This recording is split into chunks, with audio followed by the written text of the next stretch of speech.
উঠতে দেবে না, মন্দির করতে দেননি, কাজ বন্ধ করে দিয়েছেন। ভাবছে সাধারণ নারী, ও আবার কি করবে, আমাদের কোনো জায়গায় গুরুত্ব দিচ্ছে না আমাদেরকে।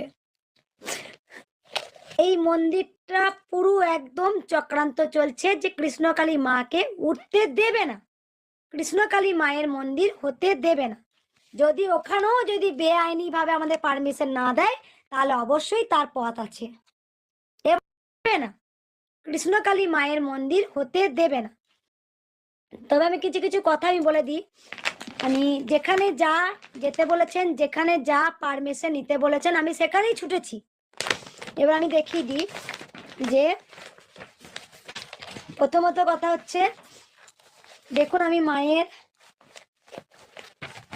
এত কাগজ, এটা হচ্ছে গিয়ে অরিজিনাল দলিল মায়ের কৃষ্ণকালী মায়ের অরিজিনাল দলিল।